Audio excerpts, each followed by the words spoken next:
ఆనర్స్ని అందుకోబోతున్నటువంటి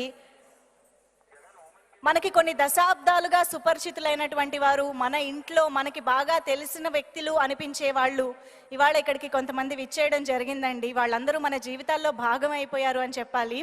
సినీ రంగం నుంచి మన తెలుగు సంస్కృతిని, మన తెలుగు చరిత్రని, మన తెలుగు ప్రతిభని దేశవ్యాప్తంగా ప్రపంచవ్యాప్తంగా చాటి చెప్పిన కొంతమంది ప్రతిభావంతులు, నటీమణులు, నటులు ఈరోజు ఇక్కడికి రావడం జరిగింది. ముందుగా వారిలో సాయి కుమార్ గారికి గట్టిగా చప్పట్లతో వేదికపైకి ఆహ్వానం పలుకుదాము. 1975లో దేవుళ్ళు చేసిన పెళ్లి చిత్రంతో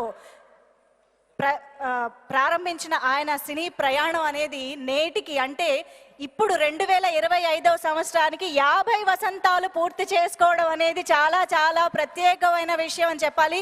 ఒక్కసారి గట్టిగా చప్పట్లతో మన సాయి కుమార్ గారిని అభినందిస్తూ వేదికపైకి ఆహ్వానం పలుకుదాము. అలాగే ఇప్పుడు మురళీమోహన్ గారికి సాదరంగా వేదికపైకి ఆహ్వానం పలుకుతున్నాము. శ్రీ మురళీమోహన్ గారు వేదికపైకి రావాల్సిందిగా కోరుతూ, మన తెలుగు సినీ పరిశ్రమలోనే సుందర వదనం అన్నా, అతి సుందర వ్యక్తిత్వం అన్నా గుర్తొచ్చేది ఆయనే. నటుడిగానే కాకుండా నిర్మాతగా కూడా ఆయన ప్రయోగాలకి పెట్టింది పేరు అని చెప్పాలి.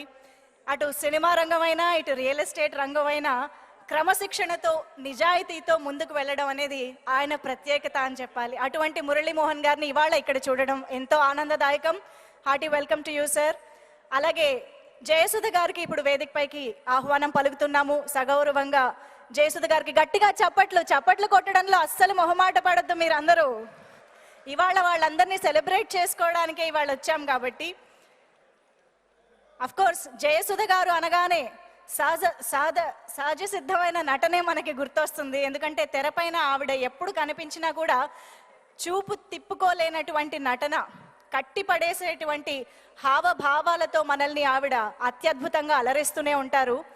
అల్లరి చేసిన అమ్మతనాన్ని చూపించిన జయసుధ గారికే సాధ్యమైంది అని చెప్పాలి. వారికి వేదికపైకి ఆహ్వానం పలుకుతున్నాము.